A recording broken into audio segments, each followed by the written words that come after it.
In my personal life, it hardly represents total freedom to me. Okay, I mean, fuck the laws, fuck the rules.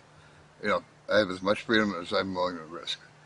Well, the computer and my hacker life represents that type of freedom, the same type of freedom exactly, but, you know, on a computer. It's just, you know, whether people are called bikers or whether they're called hackers, it's the same type of freedom we're talking about.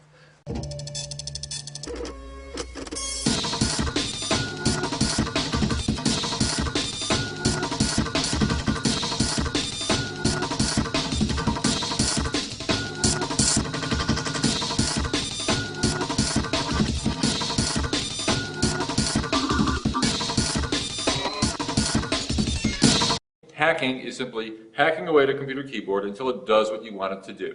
That's all, nothing more or less. You can hack out a letter to Aunt Millie. It's just hacking away to do what you want it to do. The press has usurped our rightful title and handed it off to these 14-year-old twerps that crack into computer systems, and that bothers me.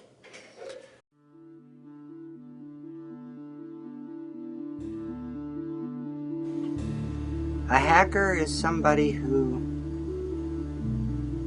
comes up with this really elegant line of code that fixes your problem. You know, hackers are a natural resource. Come from Ohio.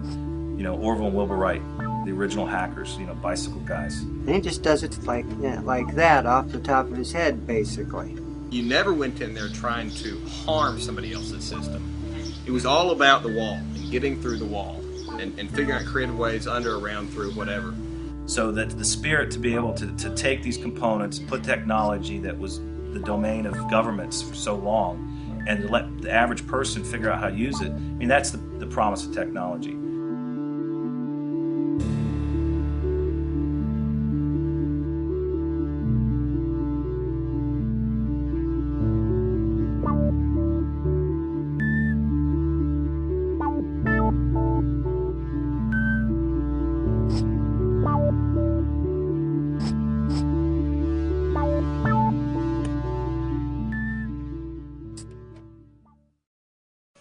BBSes were just the way to meet other hackers. That was the main point. And then you kind of run into that when you're doing the BBS thing. There's like strata. There's like all this happy fight on that, and then there's the other thing. And so you kind of weasel around. You find interesting stuff. And I'm meeting people who are saying, oh, you want to learn about this? Here's some information. Here's a manual. Go to the telco, ask them this question. They'll tell you. They'll answer your question. They'll give you information. It was just so exciting that there's this, yeah, that's funny. There's like this underground of stuff going on and people hacking stuff and messing with things that the other mags weren't talking about. Because yeah, it was really exciting to see that, and the gears started turning, you know. A way to meet other people so you can learn about the system you're trying to hack, you know, and download text files, download phreak, read about the system you know you found scanning. And that feeds the whole information drive. You start craving it. It's like a drug.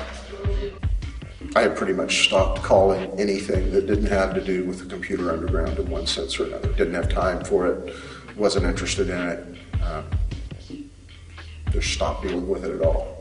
You basically knew by connecting to the board before anything happened just how you're logging into the board, what they have to offer. You know, you can tell just by what BBS software they're running.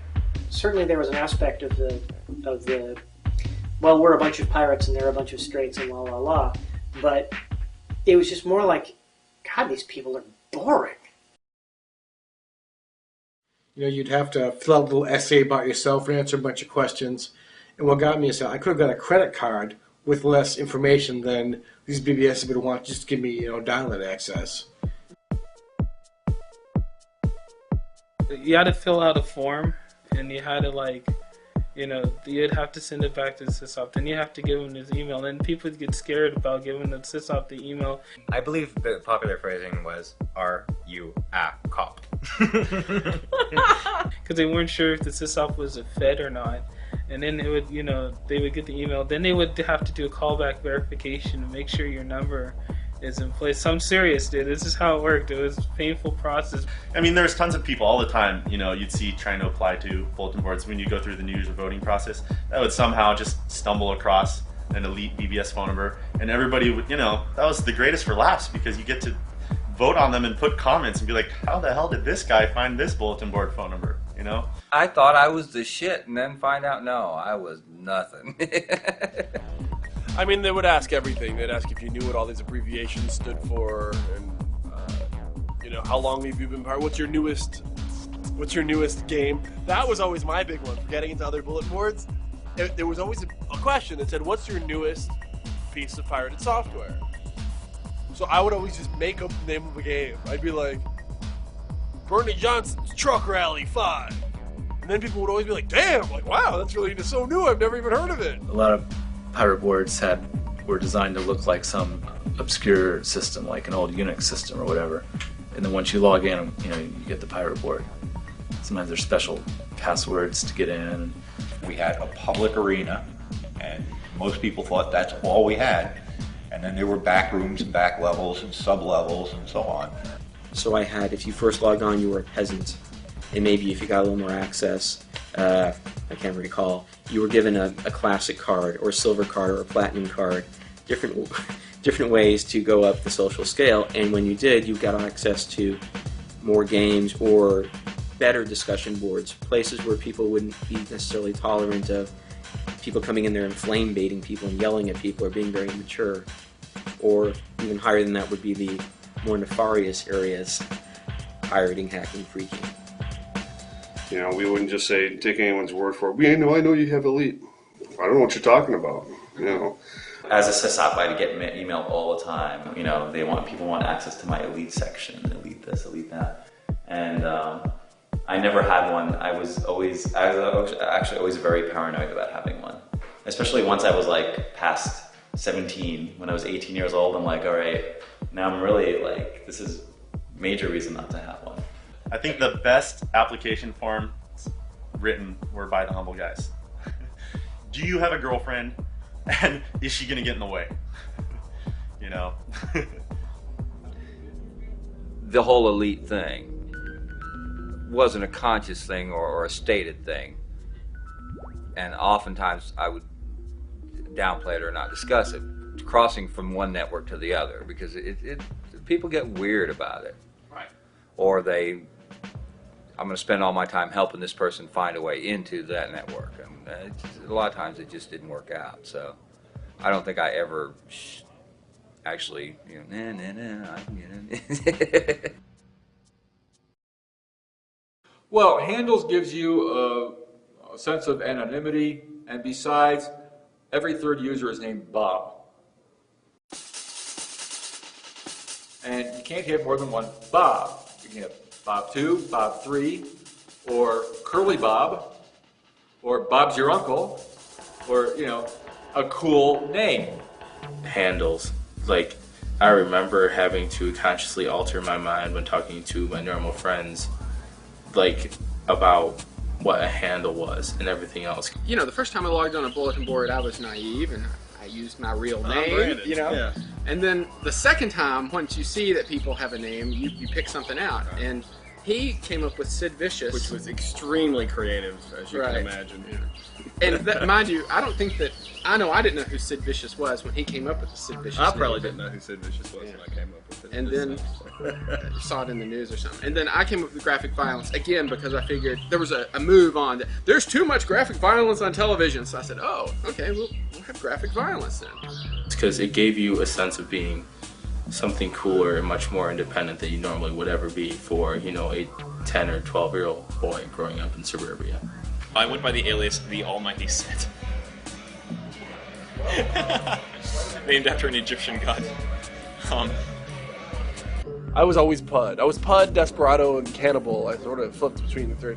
I was actually PUD when I was being a sysop, but I was Cannibal and Desperado a lot of times when I was on other bulletin boards because I wanted to anonymously see what people were saying about me and my board without them knowing that I was there.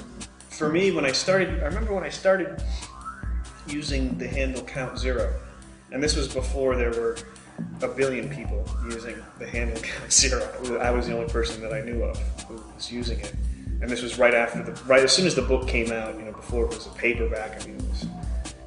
And so, being a 13 or 15-year-old kid, or whatever I was at that time, I looked up at my wall and I saw a poster of Star Trek, or actually, I think it was a printout of ASCII art of Klingon Northbird and the Enterprise, and I just said James T. Kirk. And then whenever you would log onto a board, it would ask you for your handle and then your real name. I always would use, in the book Count 0, the character Count 0's real name is Bobby Newmark, so I'd always register as Bobby Newmark too. So I thought once I'd established my name, I couldn't change it.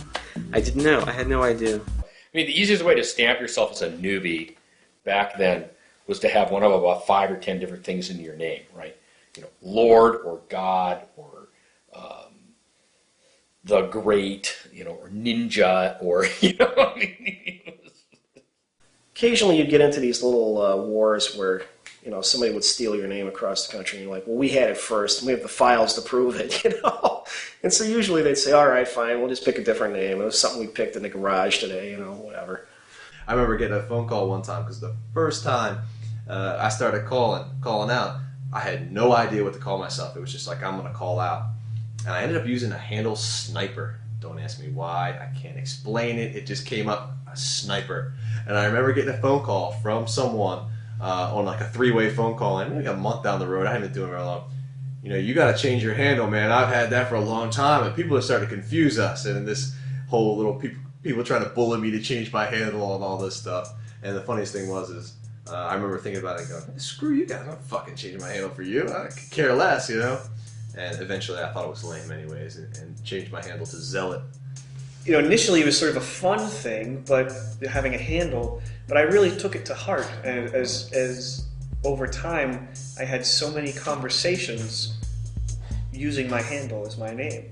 And I felt the same way with all these other people I was talking to daily, Brian Oblivion, Omega, White Knight, Golgo 13, Magic Man, Darby Crash. They really became like real names to me. And when I learned their, quote, real names, I didn't feel like I had to switch to one or the other. I would use them both sort of interchangeably. And so, and it's funny now to this day, like whenever I hear anybody say, just like the number 0, someone says 0. I'm like, what?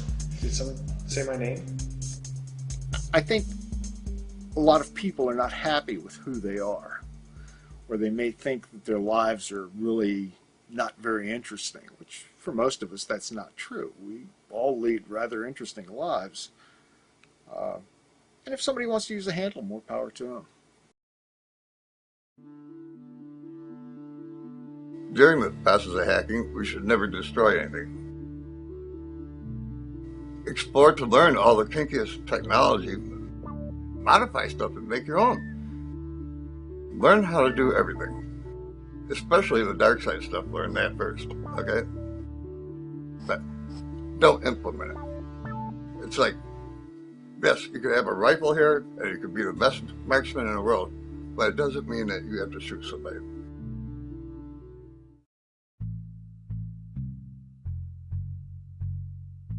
Phreaking means a lot of different things. Phreaking basically covers the whole spectrum of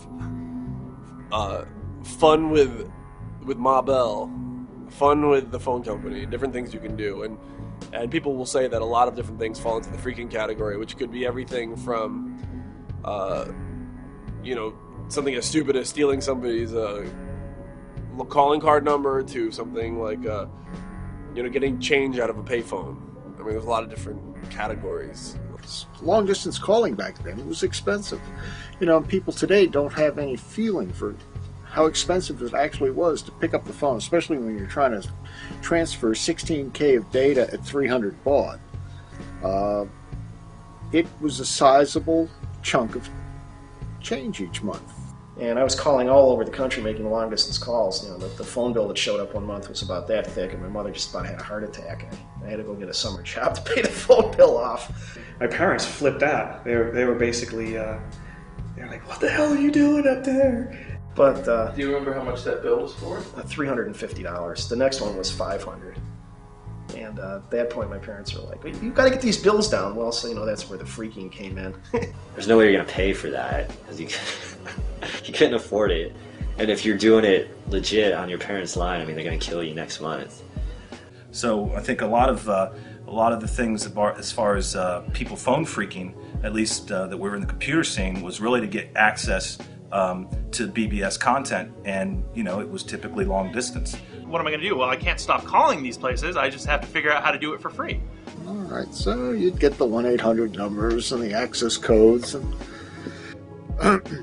so you get you a phone scanner, you'd run it all day while you're at school or something. And the whole point of the program was it had to try every code, then get a code, dial the Sprint number, wait whatever seconds, input the stolen Sprint code, and then dial CompuServe. If it got a carrier, boom, that went on your printer the next morning. So you go to sleep, next morning you wake up, you had 2 or 3 Sprint codes. You come home, you have a couple codes, whatever. You have to do that every month. You have to have fresh codes, very important.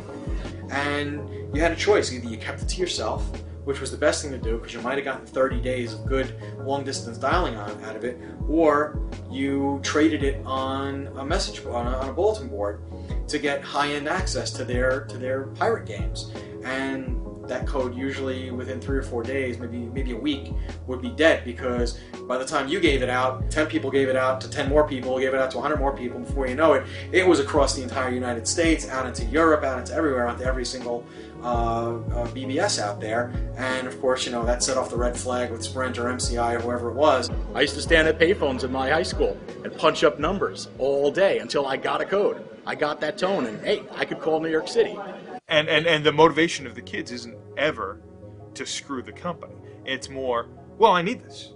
I need this, and what am I going to do? What am I, what is it really an option that I would sit there and pay this, 17 times my allowance for this week to make this one phone call out to talk to this one person that I met in California? No. We know we did something wrong. We were clearly stealing. But at the time, we're kids, and you just don't think that it's wrong. You don't connect. And so we were going, well, we're just using this we're using a code that belongs to a large corporation. They won't even notice. They probably have this happen all the time. It's not stealing if you steal from right. a large It's okay to steal from the large companies. Suddenly I discovered I don't need to pay for my phone calls to call these BBSes. Now I can dial a 950, punch in a couple of digits here. I'm calling long distance.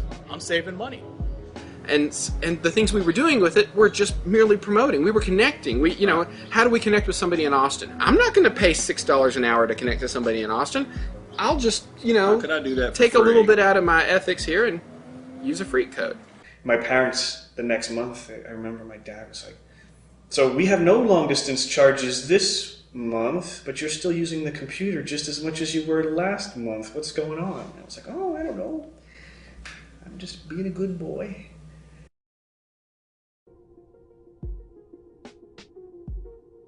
Oh, Sonny. I always remember Oh, Sonny. Oh, Sonny. It was a phreak bulletin board up in New York.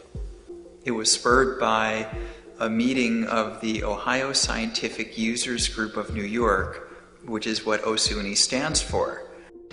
Ohio Scientific was a company that made computers. I had one, and we decided it would be great to have a BBS for the users group. Turned out no one else in the Ohio Scientific group really had a modem, so they didn't call up, but other people called up, and some hackers kind of started to put some information on there, phone phreaks mainly. It seemed like every phreak in the nation was on this thing.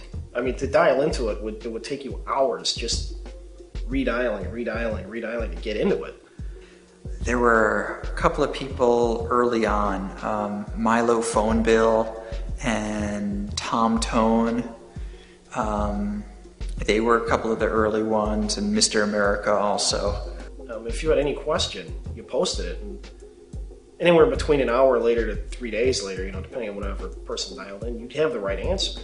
When someone would write something up, we would post it there, and that's how we got things like the black box and the blue box, and tips on phone phreaking, and various people who were really involved with the BBS. They'd write stuff, and it was a great forum to exchange that information. Anyone who called up could access it.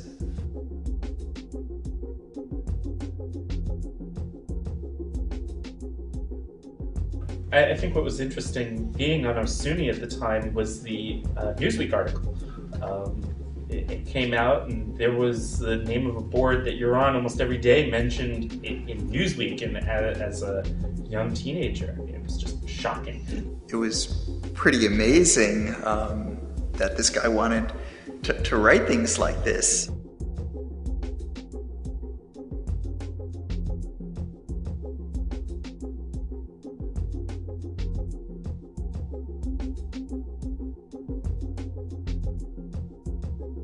Oh yeah, big adventure factor there.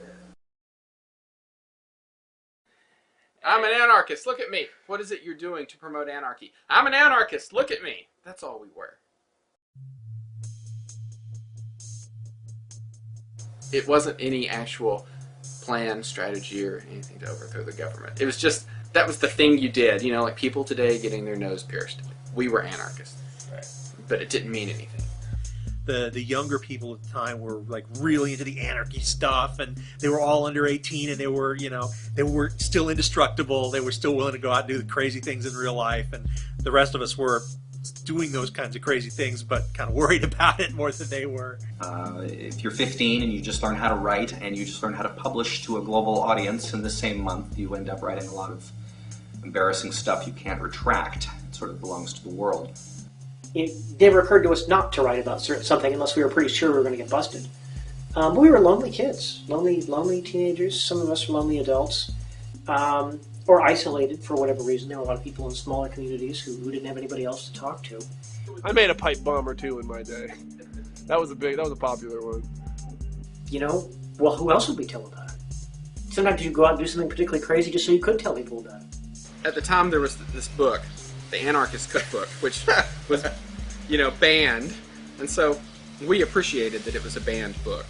And so our goal was to take as much of the Anarchist Cookbook as we could, put it in electronic form without plagiarizing. I mean, you want to write fiction. You want to write about making bombs or just being silly. Yeah, messing up with novels. But urine box plans. We were also just into mischief, so anything that we could think of that was mischief, we would write a text file about it. But you do it because you're, I guess, for the same reason teenagers hang out in clumps or people form companies. You know, you're just hanging out with your friends. It was the first time any of us at that age had any way to publish anything that other people could read. Yeah, they had text files that were written, and they talked. It's funny, these text files are written by other junior high kids, and they talk about stuff at their school. It'd be like some school in California, which is strangely familiar to, you know, our goofy stuff. It's like, there's no way you make those connections before. Like, this is a new thing. The early 80s was very exciting. And I guess in retrospect, that improved all of our English skills. Yeah, I'm sure you recall the Columbine incident. Right. And whenever that happened, I was at work, and I'm talking with some friends, and they're like, how could they not see that there's this group of teenagers walking around in black trench coats, talking about explosives, toting guns? How can they not see that this is a problem? And, you know, this isn't that long ago. And I was completely stunned because I thought everybody did that. I had a trench coat.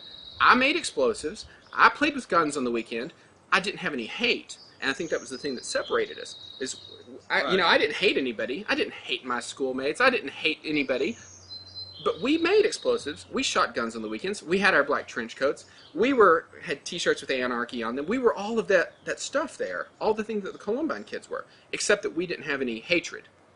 But it was a real eye-opener to think, you mean y'all, you know, my friends at work, you mean y'all didn't do this? And they're like, no, you did? And I said, maybe. No, not, Hold not on. me. I need to separate myself here and let me think about this before I answer the question. So,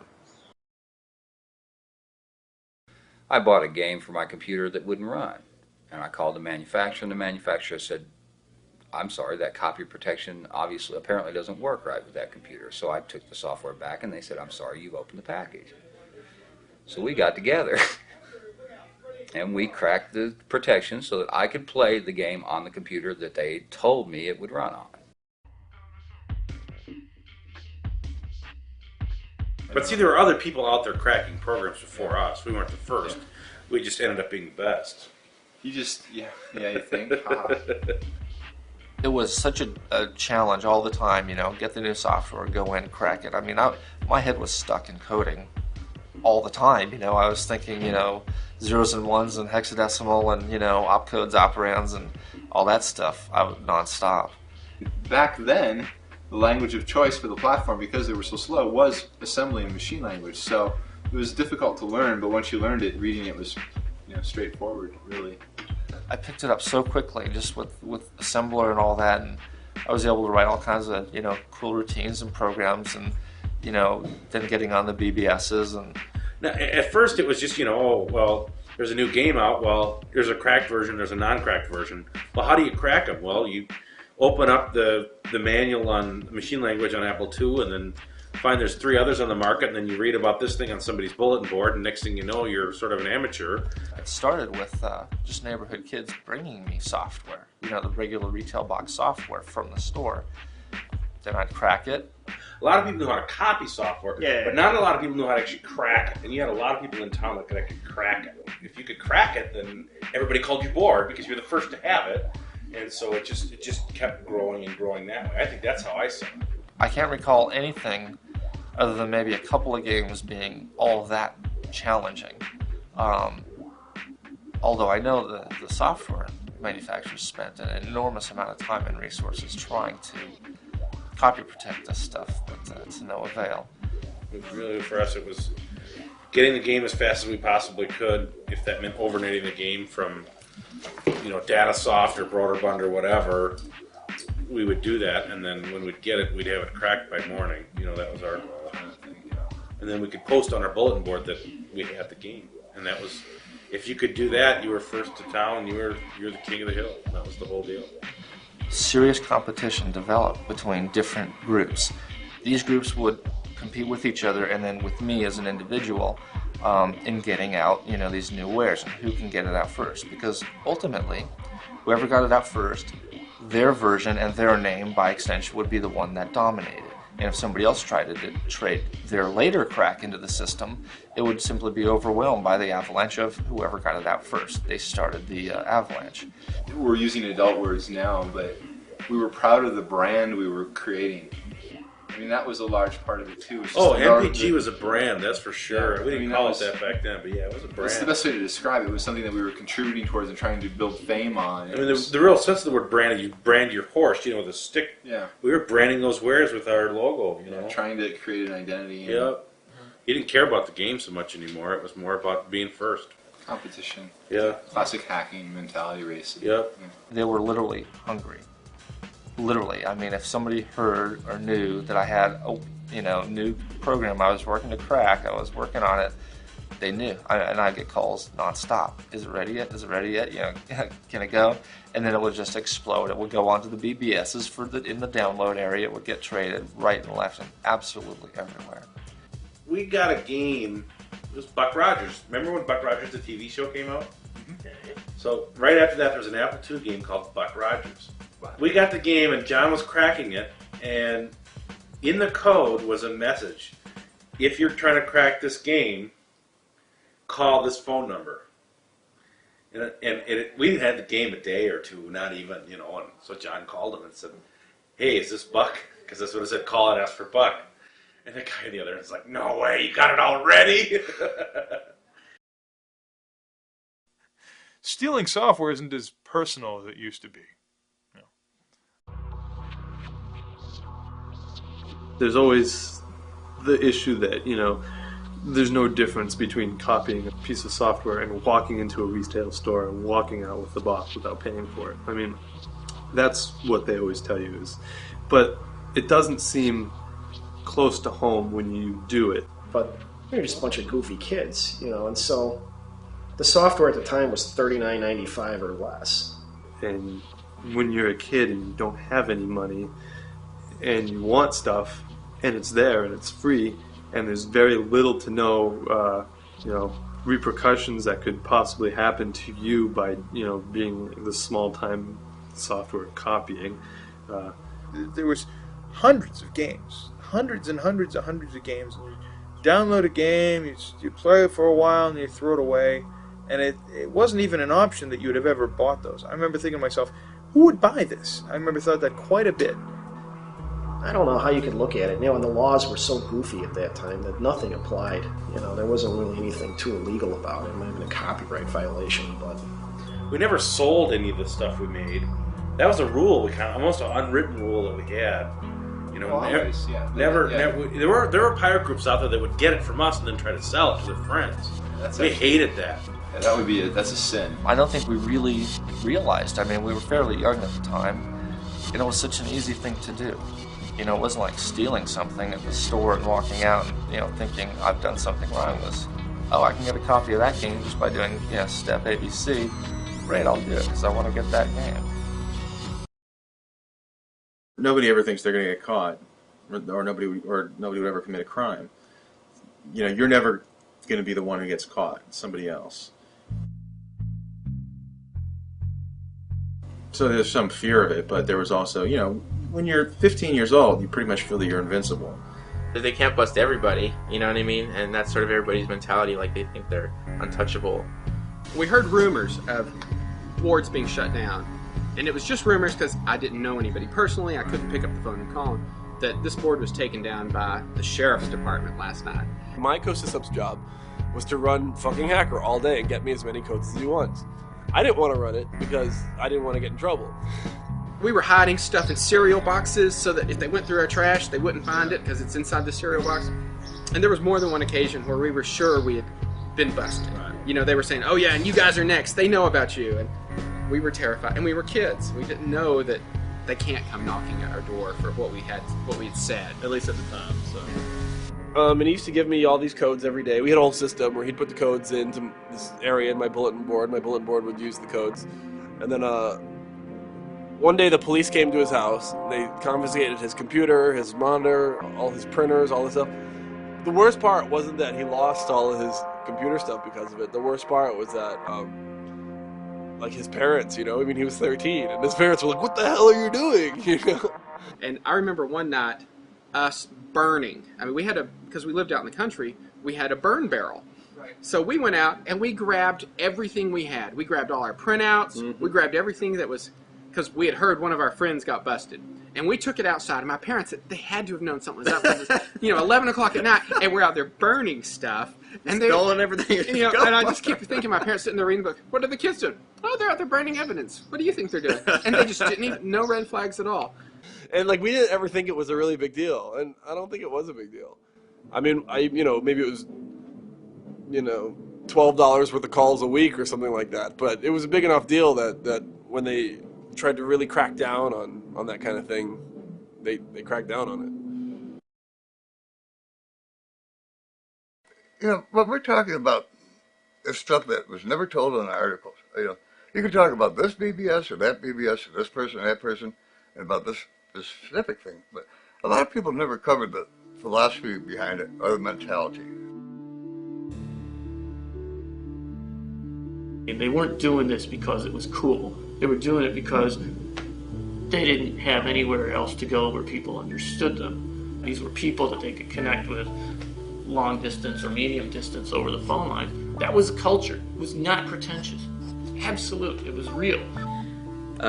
People were talking about hackers as being these evil little uncontrollable kids who were messing up these established infrastructure systems to the point of anarchy, and anarchy alone.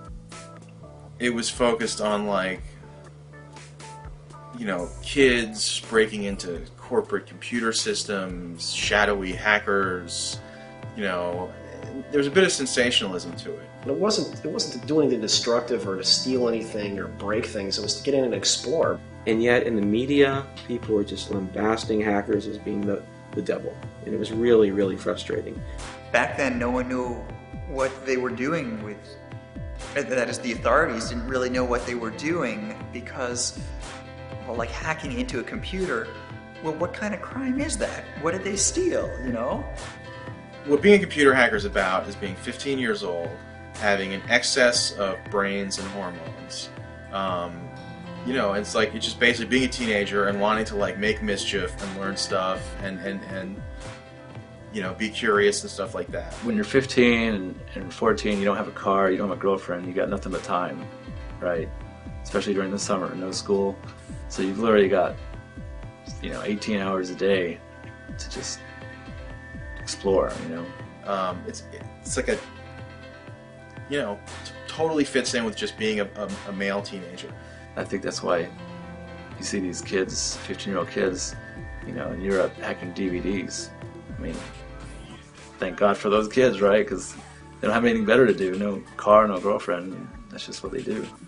That original period was really unprecedented. You know, I mean, obviously now you can say the current situation of the hacker underground is it's the evolution of that original time. But that original time was so original; it had never been done before. I think it's the first generation of, you know, 13 to 17-year-old kids to be so empowered. Because that was the whole point of the bulletin board thing, was to find out what the new game was, or you know, or you know, that was for me anyway. Because all you wanted to do was get the latest and greatest video game, you know, for the Apple II. That was the big reason why bulletin boards existed.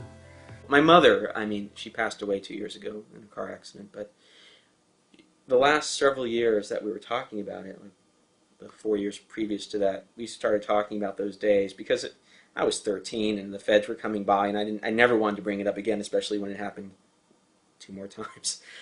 But she told me later that she thought it was the greatest thing, and she would tell all her friends at work how smart her son was to break into the Pentagon and do these things and be visited upon by the FBI, who she never met before.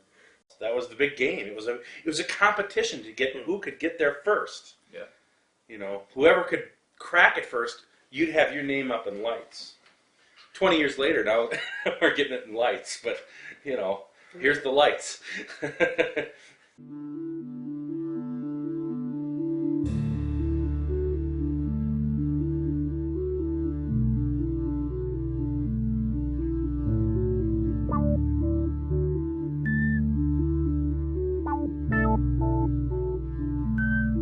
By putting out all the knowledge that is discovered, okay, you're going to get more and more people coming in. And sure, 99 out of 100 might be worthless idiots. 999 out of 1,000 may not last as a hacker for a year. Only 1 out of 10,000 may ever make it to a decent hacker status. But you know what?